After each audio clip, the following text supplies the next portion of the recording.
On January 26, 2013, a 21-year-old student named Elisa Lam arrived in Los Angeles via Amtrak train.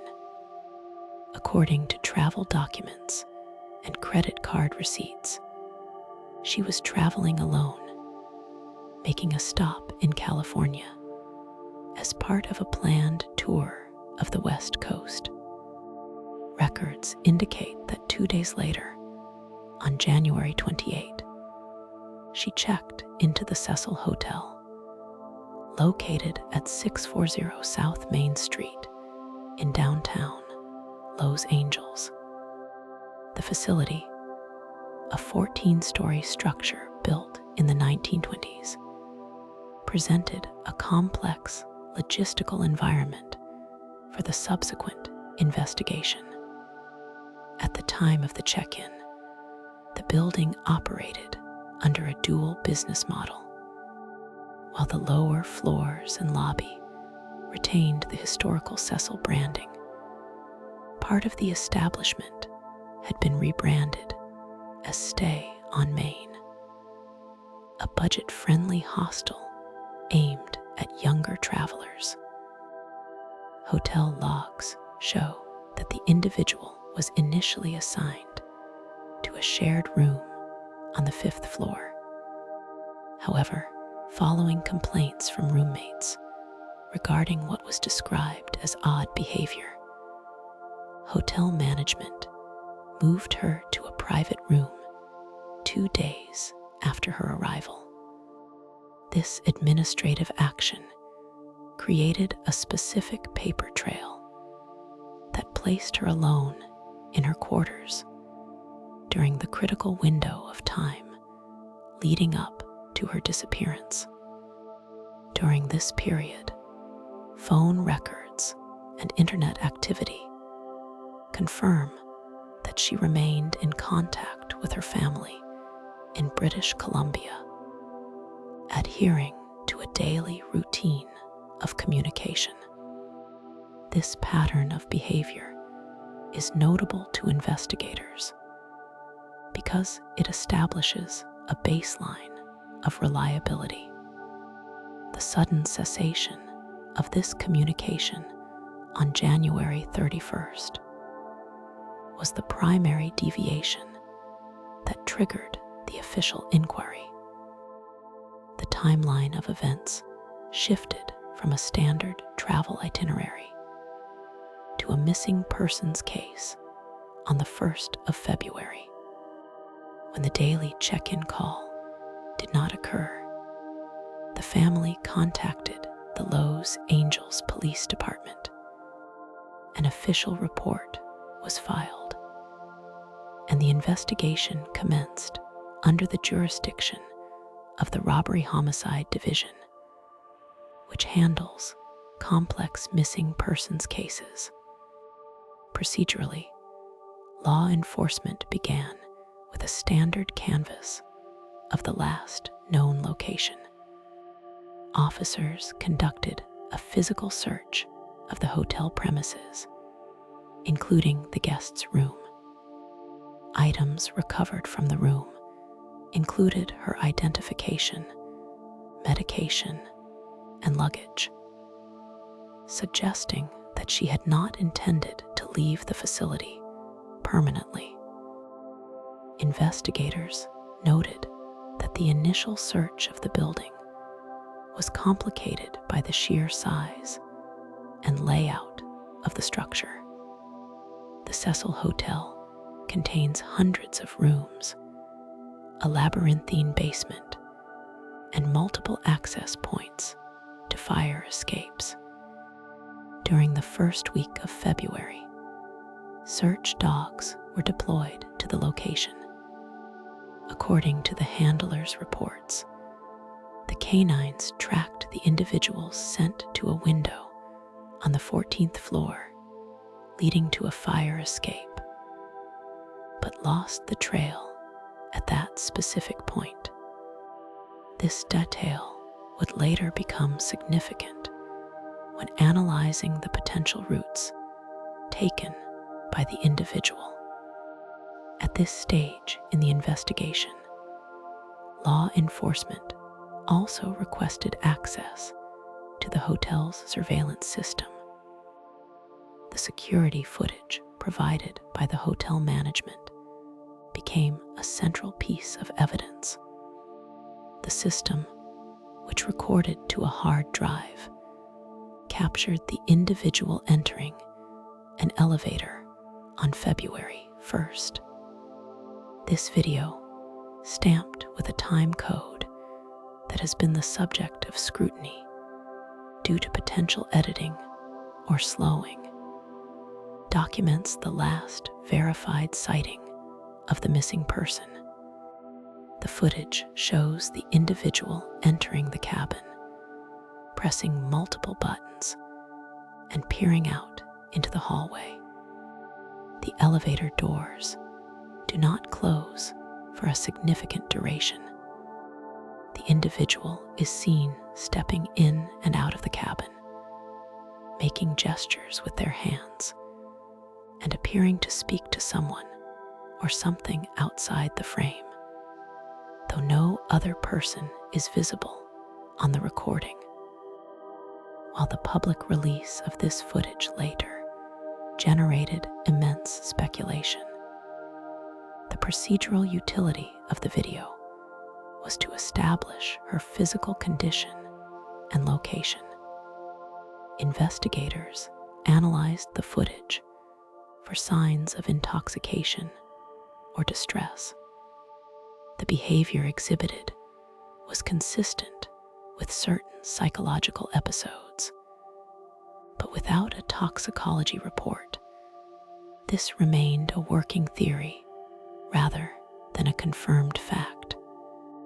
The release of the video by the authorities was a strategic move intended to generate leads from the public, a standard protocol when physical searches yield no results.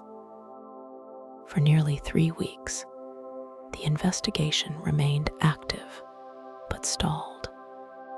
The individual was classified as a missing person, and flyers were distributed throughout the downtown area and online. During this interim period, the operation of the hotel continued. However, beginning in the second week of February, maintenance logs indicate a series of complaints filed by long-term residents and guests. The reports detailed issues with the building's water supply. Residents on the 3rd and 4th floors noted that the water pressure had dropped significantly. Others reported that the water coming from the taps had developed a distinct discoloration and an unusual taste. These maintenance requests were processed in the order they were received. On the morning of February 19th, a maintenance worker named Santiago Lopez was assigned to investigate the water pressure issues. The building's water supply was gravity-fed from 4 large holding tanks located on the roof of the structure. Access to the roof was restricted. According to building safety codes and hotel policy, the door leading to the roof was equipped with an alarm system designed to trigger if opened by unauthorized personnel. Staff members, however, had keys that could bypass the alarm. Mr. Lopez took the elevator to the 15th floor and climbed the stairs to the roof.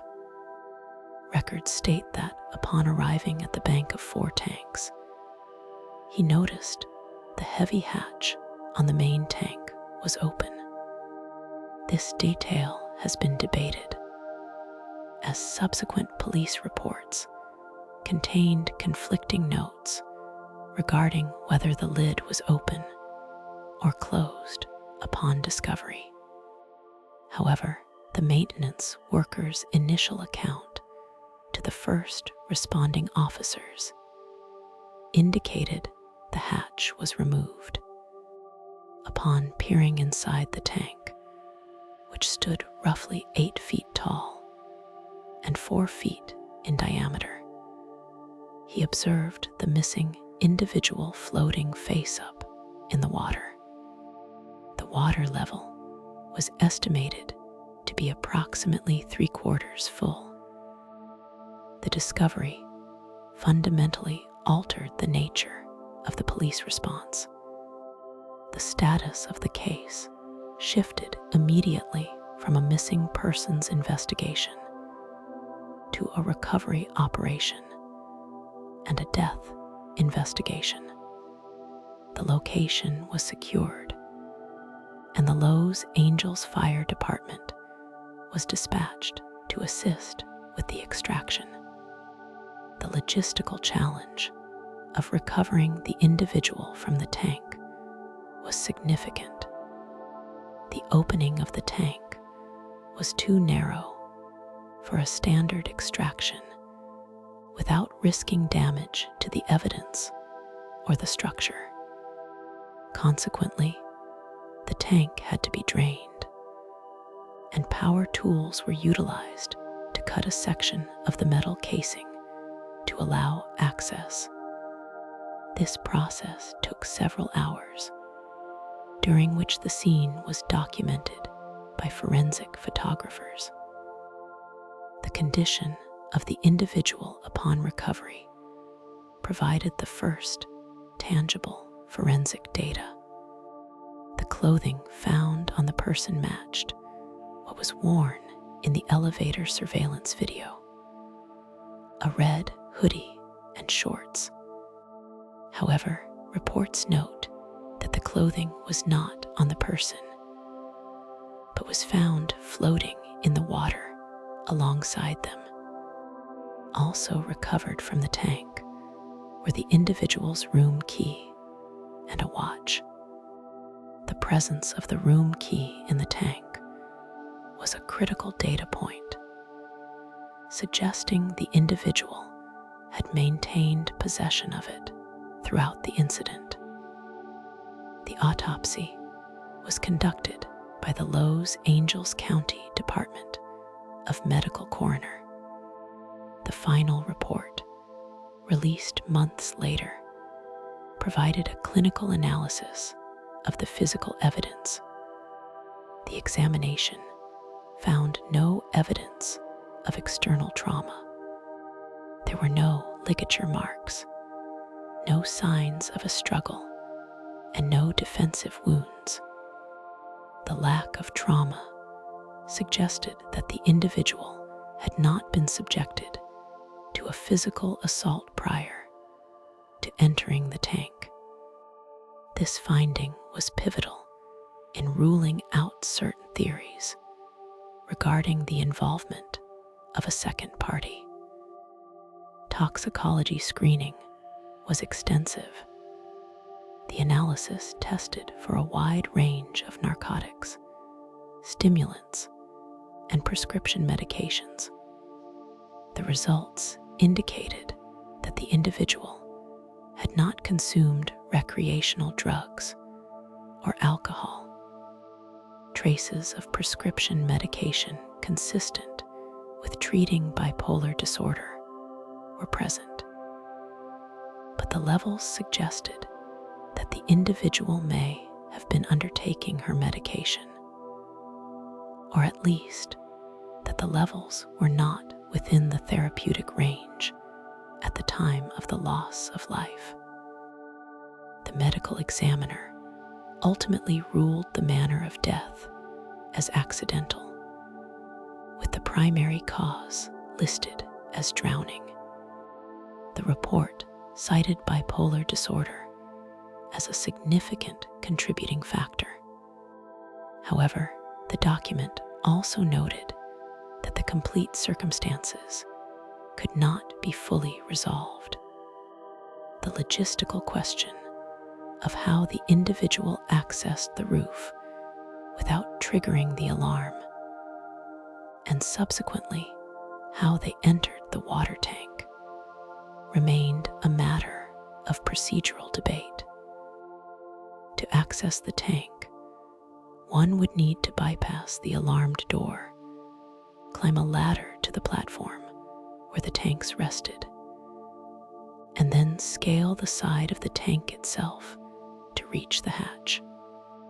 The heavy nature of the lid, weighing nearly 20 pounds, posed a question of physical capability, particularly if the individual was in a state of crisis.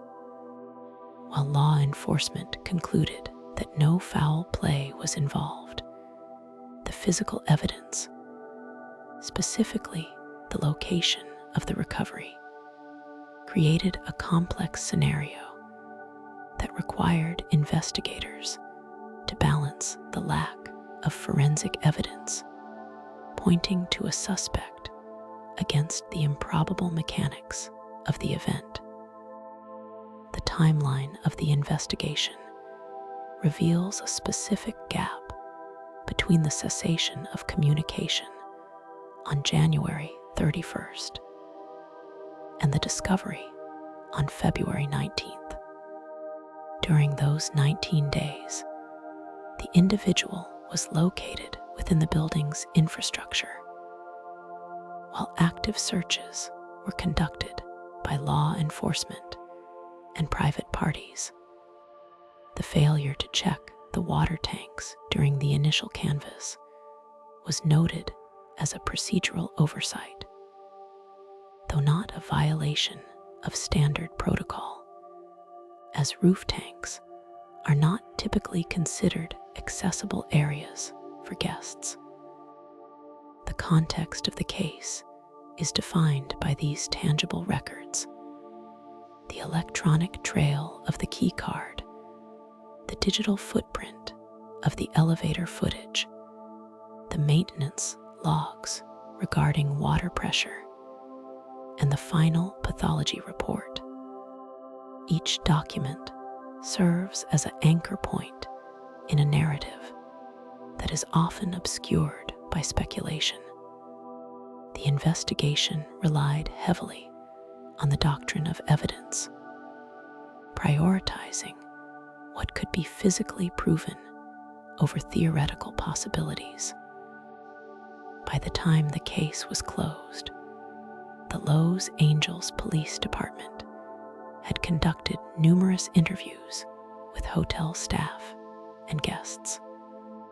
No witness reported seeing the individual on the roof.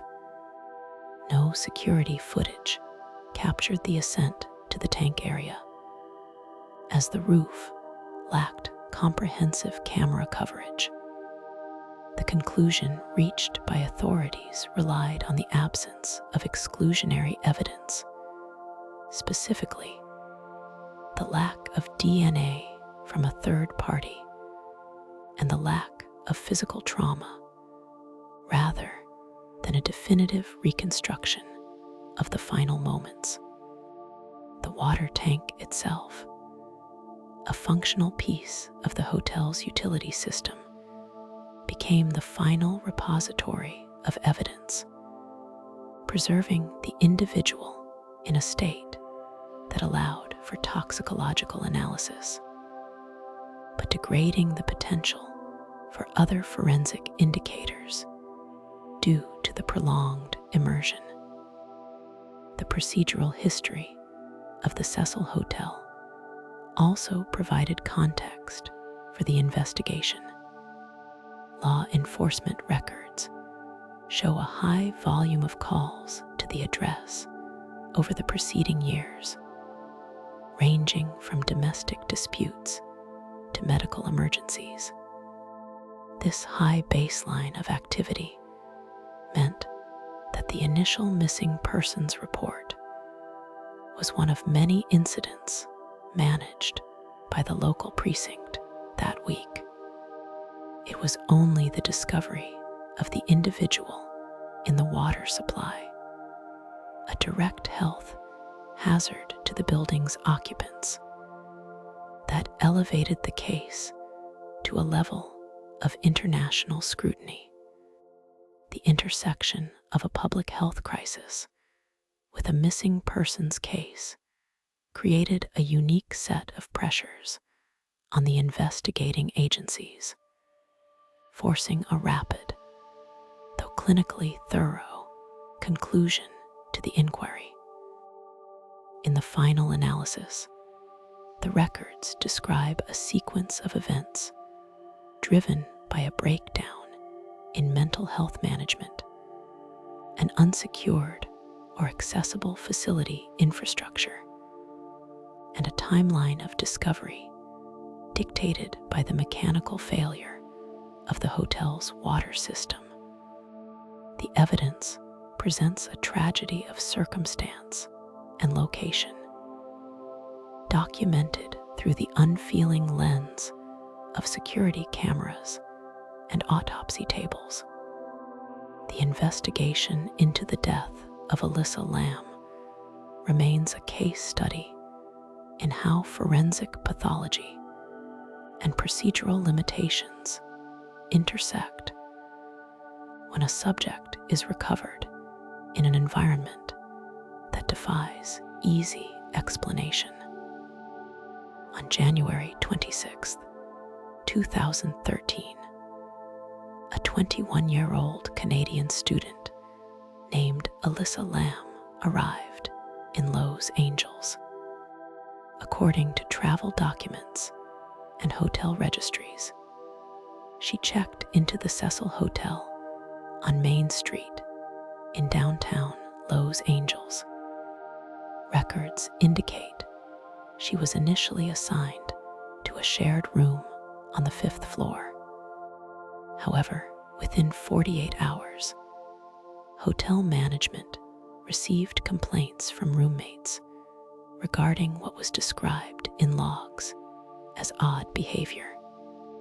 Consequently, she was moved to a private room, number 658.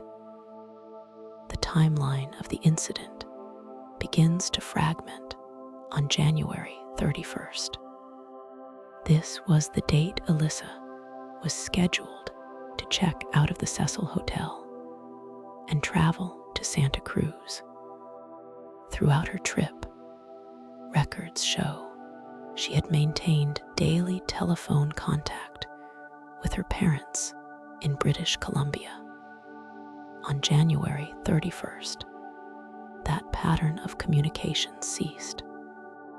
No call was placed, and no call was received.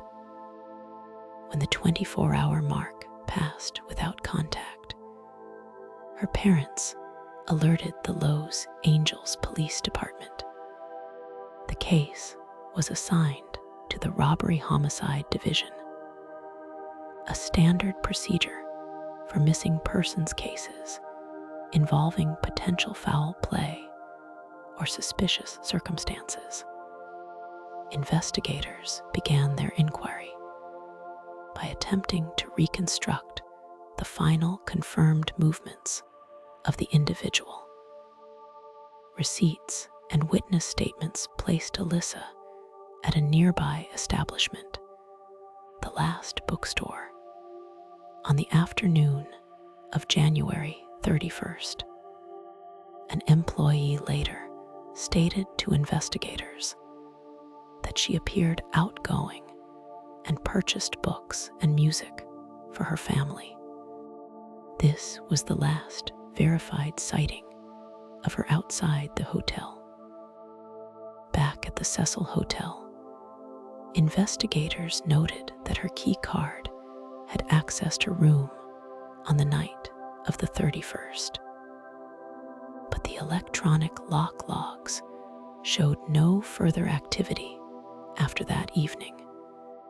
Her personal belongings, including her identification, wallet, and laptop, were found undisturbed inside the room.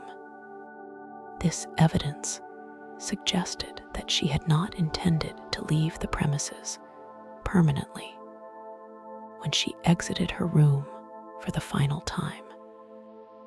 On February 6th, a full week after the cessation of communication, the Los Angeles Police Department intensified their search efforts.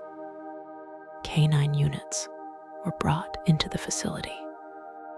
According to the handler's reports, the dogs picked up a scent near the window of her room that led toward a fire escape. But the trail was lost shortly thereafter. The scent did not lead primarily to the lobby or the street exits, narrowing the search parameters to the building itself.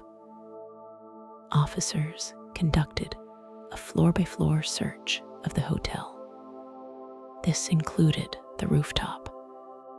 However, reports from the initial search indicate a procedural oversight.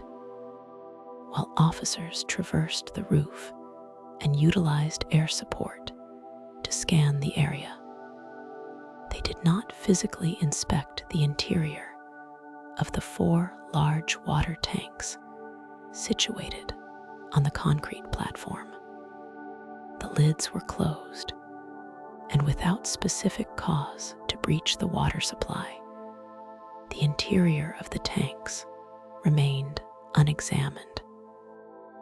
With physical leads exhausted, investigators turned to digital surveillance. The Cecil Hotel operated a network of security cameras, though coverage was inconsistent. After reviewing hours of footage, detectives isolated a sequence recorded inside one of the elevators on February 1st. The timestamp on the video was unclear, but forensic analysis suggested it was captured in the early hours of the morning. This footage became a central piece of evidence, yet it offered more questions than answers. The video, approximately 4 minutes in length, showed the individual entering the elevator. She appeared to press multiple buttons on the control panel. The door, however, failed to close. The footage documents her leaning out of the elevator, scanning the hallway in both directions, and then retreating into the corner of the elevator cab. Later in the sequence, she exited the elevator entirely, standing in the doorway and making a series of hand gestures that appeared disjointed and erratic. Investigators noted that her hands moved in a fluid, waving motion, while her feet remained planted. She then walked out of the frame to the left. Moments later, the elevator doors finally closed. This video was released to the public on February 14th in an attempt to garner leads. It was the last known record of the individual alive. The investigation stalled until February 19th, 19 days after the disappearance. The breakthrough did not come from police work, but from maintenance requests filed by hotel guests. Records from the hotel front desk show a spike in complaints regarding the water supply. Guests on multiple floors reported that the water pressure had dropped significantly. Others stated that the water had taken on a dark, unusual discoloration and possessed a strange odor taste. In response to these tickets, a maintenance worker named Santiago Lopez took the service elevator to the roof on the morning of February 19th. His objective was to inspect the 4,000-gallon tanks that supplied the gravity-fed water system to the guest rooms and kitchen. According to Lopez's statement, he leaned a ladder against the main tank. Upon reaching the top, he noticed the heavy access hatch was open. This detail contradicts later police reports that stated the hatch was closed, creating a discrepancy in the chain of evidence that has been debated in subsequent analyses. Lopez peered into the opening. Inside the tank, approximately 10 feet down, he located the individual. The recovery operation was complex and required the involvement of the Los Angeles Fire Department. The opening of the tank was too narrow to extract the individual safely with standard equipment. Firefighters were forced to drain the tank and cut a section out of the metal side to retrieve Elisa. The autopsy was conducted by the Los Angeles County Department of Medical Examiner Coroner. The findings were critical in establishing the narrative of the event, though they lacked a definitive explanation for how the individual entered the tank. The report indicated that the lungs were filled with water, consistent with a drowning event. Toxicology screens were run to determine if illicit substances contributed to the incident. The results were negative for alcohol and recreational narcotics. However, the analysis did reveal the presence of prescription medications consistent with those used to treat bipolar disorder, a condition the individual had been diagnosed with previously. A closer review of the toxicology levels suggested that the medication was present, but perhaps not at the therapeutic levels required for stability, indicating a potential lapse in dosage. A significant point of contention in the forensic analysis was the physical state of the individual. The autopsy report noted no signs of external trauma. There were no abrasions, contusions, or defensive wounds that would suggest a struggle or a fall from a great height. Furthermore, there was no evidence of sexual assault or physical violence. The fingernails were intact, and there was no foreign DNA found on the person. This lack of physical evidence led the coroner to rule the manner of death as accidental, with bipolar disorder listed as a significant contributing factor.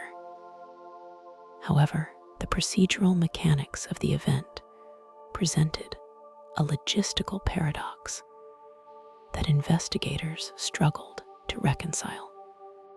The water tanks were located on a platform that required ascending a ladder to access.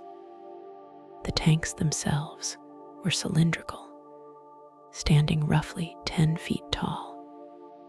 To enter the tank, one would have to climb the exterior ladder, lift a heavy metal lid, and enter the water.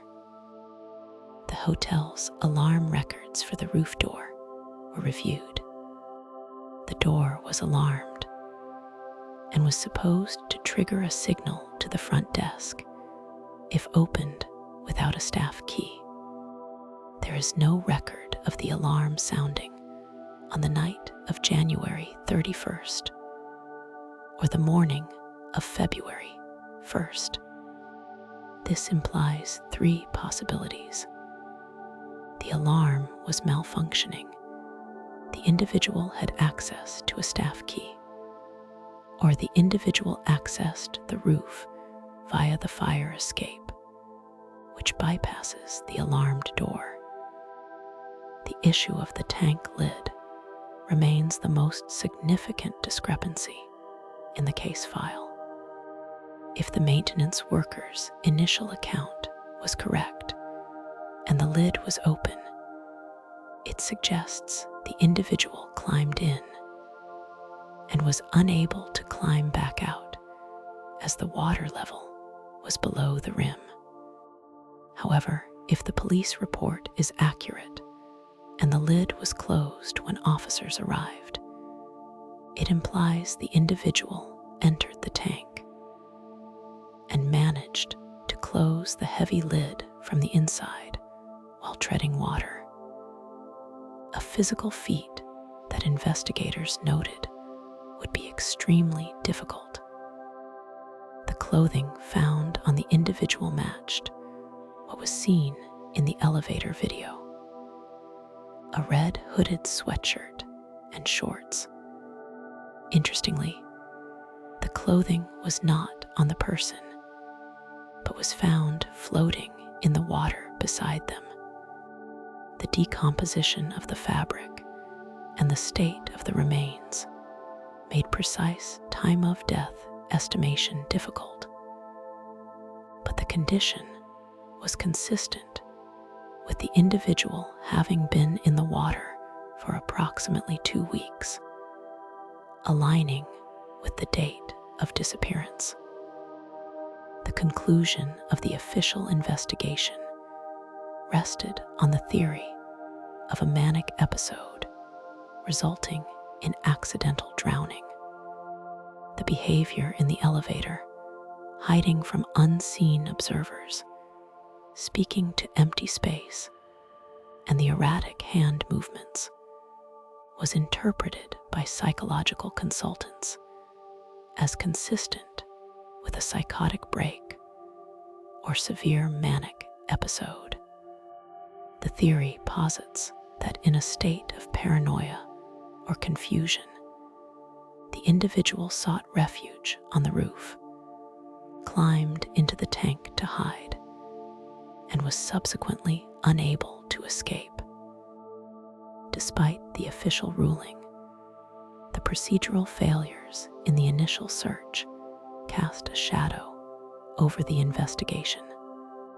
The fact that the roof was searched by officers and canine units shortly after the disappearance, yet the individual was not discovered until weeks later due to guest complaints, highlights a critical gap in the search protocol. The failure to open the tanks during the initial sweep allowed the contamination of the hotel's water supply to continue for 19 days and delayed the discovery of the individual, leading to significant degradation of potential evidence. Furthermore, the legal proceedings that followed the discovery involved a wrongful death suit filed by the parents against the hotel. During these proceedings, the hotel's legal team argued that the roof was a restricted area and that the individual had trespassed. The court eventually dismissed the suit, citing that the hotel could not have foreseen such a specific and unusual sequence of events. The case file remains closed, classified as an accidental death. However, the inconsistencies regarding the tank lid, the failure of the roof alarm to register, and the 17-day gap between the disappearance and the discovery remain noted in the permanent record as unresolved variables in the timeline.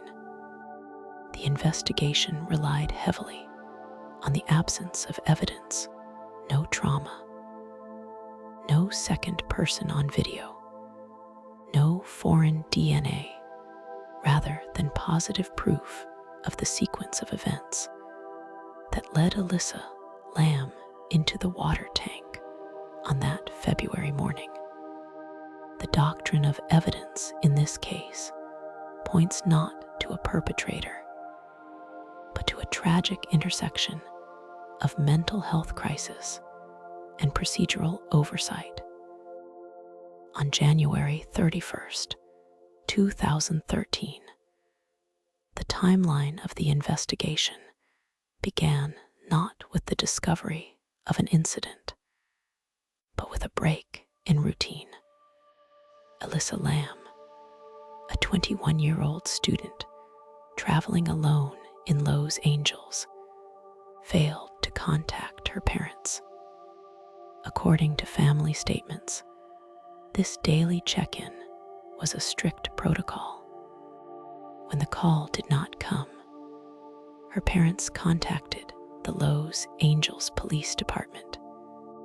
The initial classification was a missing persons case. At this point in the investigation, there was no physical evidence suggesting a fatal incident, only an absence of communication. Records indicate that the LAPD began their inquiry at the location connected to the case, the Cecil Hotel, subsequently rebranded as Stay on Main. On February 1st, officers conducted a physical sweep of the premises. Investigators noted that the establishment presented unique challenges due to its layout and transient population.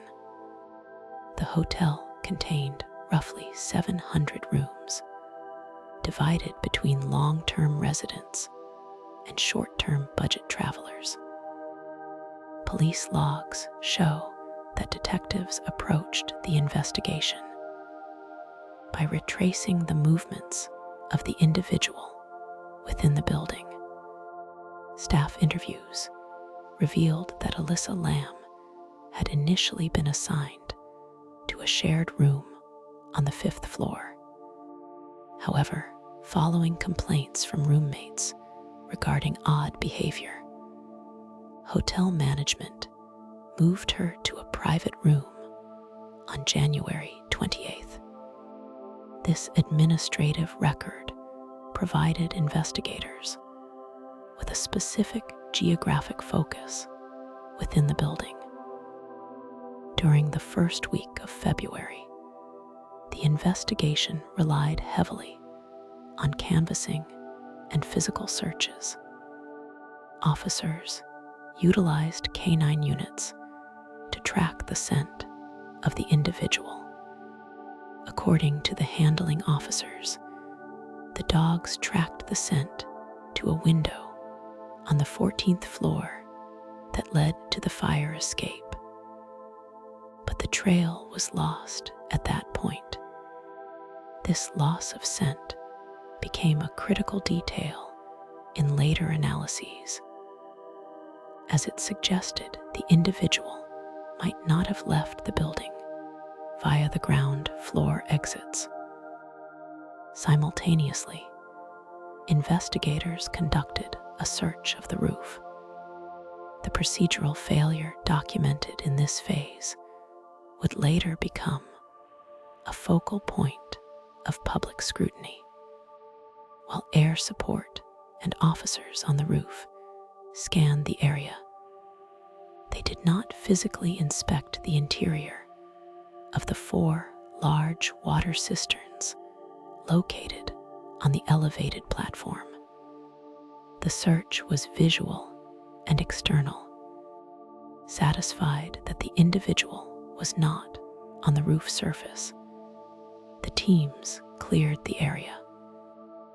By February 6th, a week after the disappearance, the Robbery Homicide Division took lead on the case. with no physical trace found in the rooms or hallways, the focus shifted to digital forensics. Investigators requested surveillance footage from the hotel's security system. Much of the system was antiquated or non-functional, but cameras in the elevators were recording. On February 13th, after 2 weeks of no leads, the Lapt released a segment of this surveillance video to the public. The timestamp on the footage indicated it was recorded on February 1st, shortly after the individual was last seen. The video, 2 minutes and 30 seconds in length, showed the individual entering an elevator. Forensic analysis of the video became central to the investigation. Viewers and investigators noted the subject pressing multiple buttons, including the hold door button. The elevator door did not close. The individual was observed stepping out, looking sideways into the hallway, and stepping back in. At one point, the subject appeared to be speaking or gesturing to someone unseen in the hallway, though the camera angle did not reveal anyone else. The behavior described in the report was erratic. The release of the footage was a procedural strategy intended to generate leads, but it primarily resulted in widespread speculation rather than actionable evidence. While the digital investigation continued, the physical conditions at the hotel began to deteriorate. Beginning on the morning of February 19th, 18 days after the disappearance, the hotel front desk began receiving specific maintenance requests. Guests on the 3rd and 4th floors reported low water pressure. Others complained that the water had a peculiar taste and discoloration. According to maintenance logs, a worker was dispatched at roughly 10 o'clock in the morning on February 19th to investigate the water supply. The facility utilized a gravity-fed system involving 4,000-gallon tanks situated on the roof. To access the tanks, the worker had to take the elevator to the 15th floor, walk up a staircase to the roof, and disable a door alarm. However, records regarding the alarm are inconsistent. Hotel staff claimed the door was alarmed and would notify the front desk if opened. Yet, police testing later found no record of the alarm triggering on the night of the disappearance. The maintenance worker used a ladder to ascend the 10-foot exterior of the main tank block. Upon reaching the top of the cisterns, he observed that the hatch on one of the tanks was open.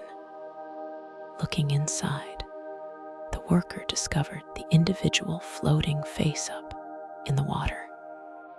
The clothing matched the description of what Elisa Lam was wearing in the elevator surveillance footage. The discovery immediately shifted the status of the case from a missing persons inquiry to a death investigation. The procedural response was complex due to the location of the individual.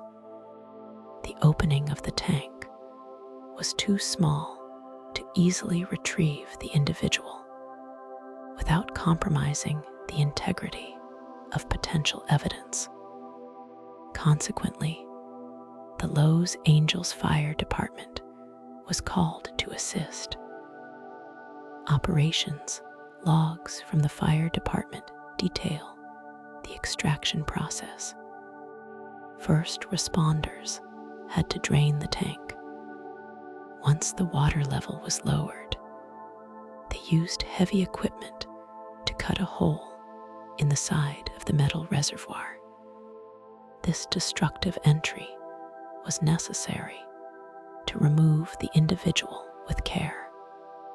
The entire process took several hours, concluding late in the afternoon of February 19th. The scene was processed by forensics teams. Investigators noted no external trauma on the individual during the initial visual inspection. There were no signs of lacerations, bruising consistent with a struggle, or other injuries that would suggest a violent confrontation. The clothing was present, but not on the individual. Similar garments were found floating in the water alongside the subject. Key card and watch were also recovered from the tank. The investigation then turned to the Los Angeles County Department of Medical Examiner Coroner. The autopsy was conducted on February 21st. The rigorous examination sought to determine the cause and manner of the loss of life. According to the autopsy report, the examination found no evidence of physical assault. There were no ligature marks to suggest asphyxiation, and no sharp force or blunt force trauma. The medical examiner noted pooling of blood, or livor mortis, which was consistent with the position in which the individual was found. The state of the individual indicated that they had been in the water for a significant period, consistent with the timeline of the disappearance. A crucial component of the medical inquiry was the toxicology screen. Samples were sent for analysis to determine if illicit substances or medication played a role. The toxicology report, finalized later in June, stated that no recreational drugs or alcohol were present in the system. However, the screen did detect prescription medications used to treat bipolar disorder, a condition the individual had been diagnosed with previously. Analysts looked closely at the levels of these medications. The report indicated that the levels of the medication in the bloodstream were lower than the therapeutic range. Furthermore, the quantity of unconsumed pills found in the individual's belongings suggested that the prescribed dosage regimen had not been strictly followed in the days leading up to the incident. This pharmacological evidence led the medical examiner to consider the role of the subject's mental health state at the time of the event. While the medical evidence pointed away from a criminal act, investigators still had to reconcile the physical logistics. How did the individual access the roof and the tank? Procedural records highlight a significant discrepancy regarding the tank lid. In the initial police report, an officer noted that the lid was closed when they arrived. This detail fueled theories that a third party must have been involved. as it would be nearly impossible for an individual to close a heavy lid from the inside while treading water. However, later interviews with the maintenance worker who made the discovery clarified this point. The worker stated unequivocally that the lid was open when he arrived. The police report stating it was closed was determined to be a clerical error or a miscommunication between the first responders and the reporting officer. Investigators also conducted a reenactment of the roof access. They determined that while the door was alarmed, access could be gained via the fire escape, which bypassed the alarm system. This aligned with the earlier K9 unit tracking, which had followed the scent to the fire escape window. The physical evidence suggested the individual exited the window, climbed the fire escape to the roof, and ascended the tank ladder. The absence of third-party DNA on the individual or the clothing further supported the theory of a solo incident. Rape kit analysis was negative. Fingernail scrapings showed no foreign DNA. Every standard metric used to identify a struggle came back negative. On June 21st, 2013, the coroner's office released the final determination. The cause was ruled as accidental drowning. The report cited bipolar disorder as a significant contributing condition. The medical examiner concluded that the erratic behavior seen in the video and the illogical decision to enter the water tank were consistent with a manic episode, likely exacerbated by the undertreatment of the condition.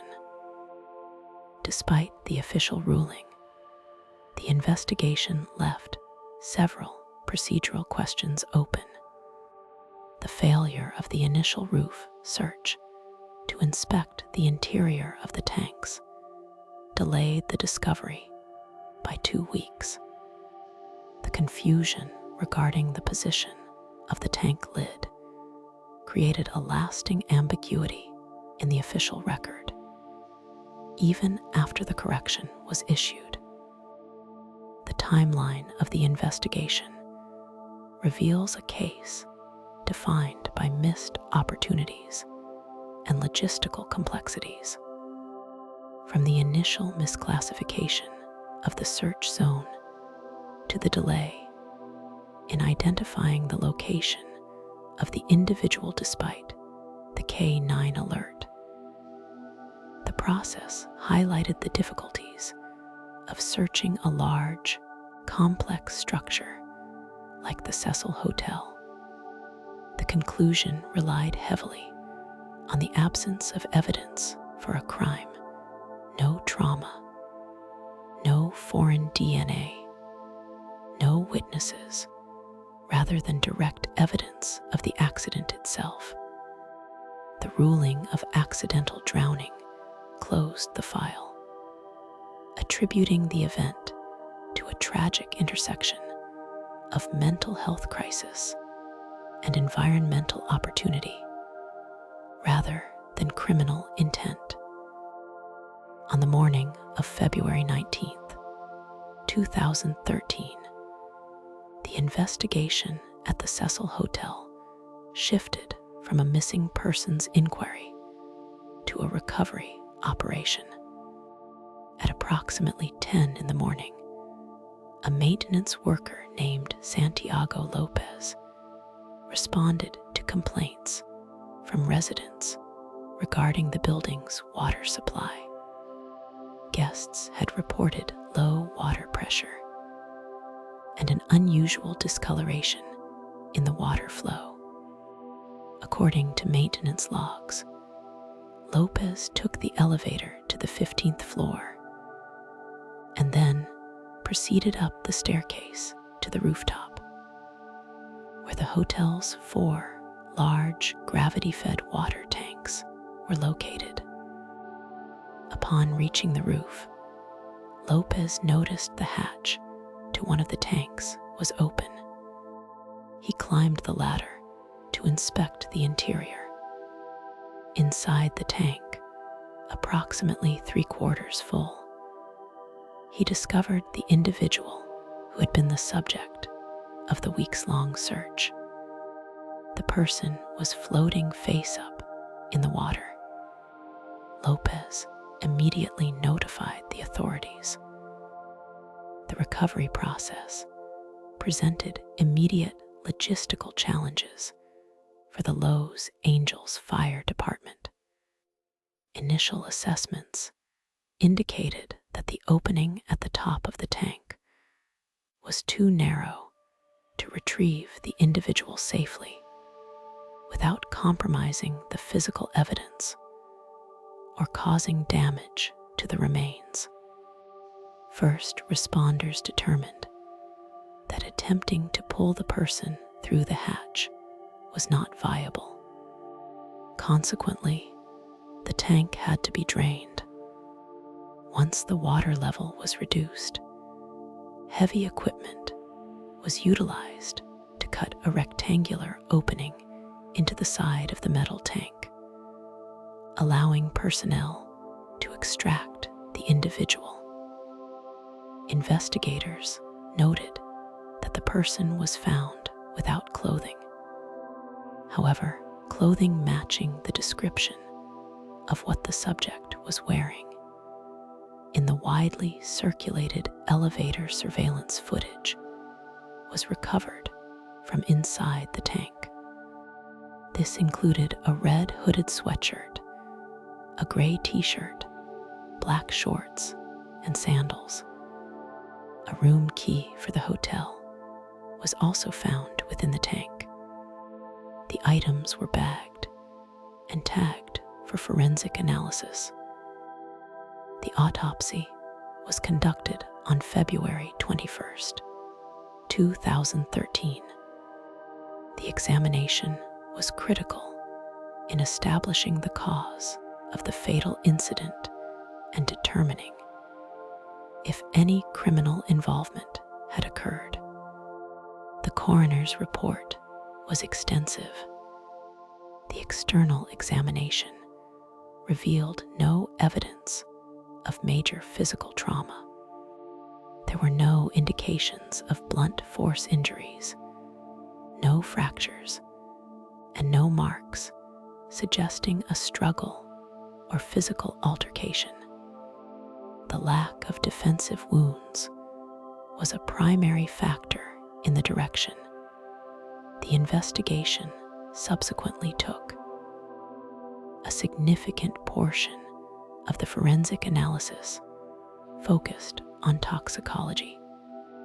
The goal was to determine the chemical state of the individual at the time of the incident. Samples were screened for a wide range of substances, including illicit narcotics and prescription medications. The toxicology report indicated the presence of several prescription drugs consistent with the treatment of bipolar disorder, specifically traces of venlafaxine, an antidepressant, and bupropion, another antidepressant, were found. Metabolites for quetiapine, an antipsychotic, and lamotrigine, an anticonvulsant used as a mood stabilizer, were also detected. However, the analysis of these levels provided critical insight. The medical examiner noted that while the medication was present, the concentrations suggested that the individual may have been undertreating their condition. The levels of the medication in the bloodstream were lower than what would be expected for a person strictly adhering to the prescribed dosage. Furthermore, the toxicology screen was negative for alcohol and recreational narcotics. This absence of illicit substances shifted the focus toward the individual's mental state rather than chemically induced impairment. The investigation then turned to the timeline and the mechanics of access. Investigators needed to reconstruct how the individual reached the water tank, an area that was theoretically restricted. The roof of the Cecil Hotel was accessible via a door on the 15th floor, which was equipped with an alarm system. According to hotel management, opening this door would trigger a loud alarm and notify the front desk. Hotel staff stated that no alarm had been triggered on the night the individual disappeared. This discrepancy led investigators to examine alternative routes. A fire escape on the side of the building allowed access to the roof without utilizing the alarmed door. However, reaching this fire escape would have required the individual to climb out of a window or gain access to an exterior platform. While possible, it presented a physical challenge. Once on the roof, the individual would have had to climb a ladder to the top of the platform, supporting the 4 tanks, and then scale the side of the specific tank, which stood approximately 10 feet high. A point of contention in the procedural review involved the state of the tank's hatch. In the initial police reports, there was a miscommunication suggesting the hatch had been closed when the individual was found. This detail fueled speculation about third-party involvement, as it would be nearly impossible for a person to enter the tank and close the heavy lid from the inside. However, during the subsequent legal proceedings and official clarifications, the maintenance worker, Santiago Lopez, testified that the hatch was open when he arrived. This correction aligned with the theory that the individual had entered the tank voluntarily or while in a state of confusion and was unable to exit. The timeline of events was further scrutinized through the lens of the elevator video, which had been released by detectives prior to the discovery of the individual. The footage, timestamped on February 1st, showed the individual exhibiting erratic behavior, pressing multiple buttons, peering out into the hallway, and making gestures with their hands. While the public release of this footage generated immense speculation, investigators analyzed it for tangible data. They noted that the elevator door did not close for an extended period. Procedural testing of the elevator revealed that the door hold button had likely been pressed, keeping the door open for 2 minutes. The behavior observed was consistent with the psychological profile developed by authorities, suggesting a manic episode or a break from reality, potentially exacerbated by the medication issues noted in the toxicology report. On June 21st, 2013, the Los Angeles County Department of Medical Coroner released the final determination.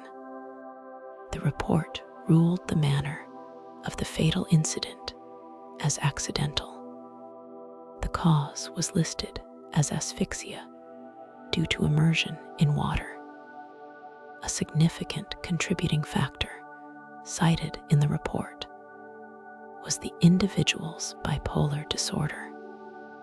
The coroner stated that a full review of the circumstances, the autopsy findings, and the lack of physical trauma supported the conclusion that the individual had entered the tank independently and was unable to escape. The water level in the tank at the time of entry was unknown, but as the tank was gravity-fed, the water level could fluctuate. If the water level was not flush with the opening, pulling oneself out of the smooth metal interior without a ladder would have been extremely difficult. Following the closure of the official investigation, the focus shifted to civil litigation.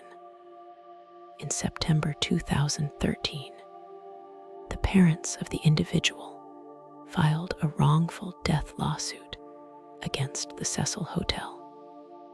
The suit alleged that the hotel had a duty to inspect and seek out hazards in the hotel that presented an unreasonable risk of danger to the individual. The legal argument centered on the accessibility of the roof and the water tanks.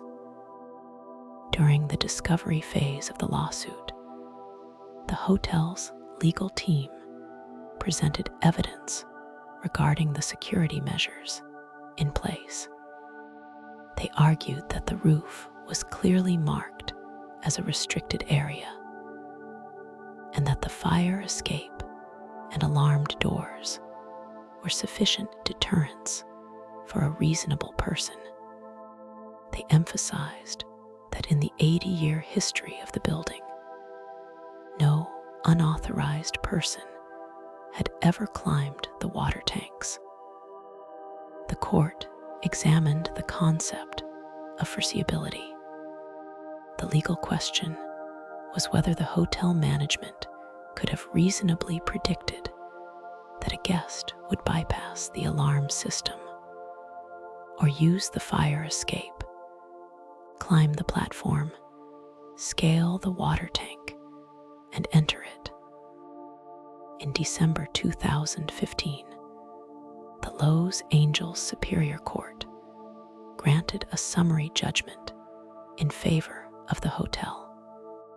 The judge ruled that the incident was unforeseeable. The court noted that while the individual's loss was tragic, the hotel had met its legal obligations regarding safety and security. The judge stated that the nature of the events was so erratic and outside the scope of normal behavior that the business could not be held liable for failing to prevent it. The open nature of the tank was acknowledged, but the court determined that because the area was restricted and difficult to access, the hotel did not create an open invitation for danger. The aftermath of the case left a legacy defined by the gap between the official record and public perception. While the forensic and procedural evidence, the autopsy, the toxicology, the maintenance logs, and the legal ruling pointed conclusively to a tragic accident stemming from a mental health crisis, the irregularities in the early reporting created a persistent narrative of doubt. the miscommunication regarding the tank lid, and the eerie nature of the elevator footage ensured that the case remained a subject of analysis long after the files were closed. However, adhering strictly to the doctrine of evidence, the conclusion remains bound to the physical findings. There was no DNA evidence of another person on the clothing or the tank. There were no footprints on the dusty roof indicating a pursuit. There was no trauma on the individual. The records indicate a young woman struggling with a complex medical condition who, in a state of crisis, accessed a dangerous location and suffered a fatal accident. The file was officially closed, leaving the timeline of February 1st to February 19th as a sequence of tragic, yet explicable procedural events.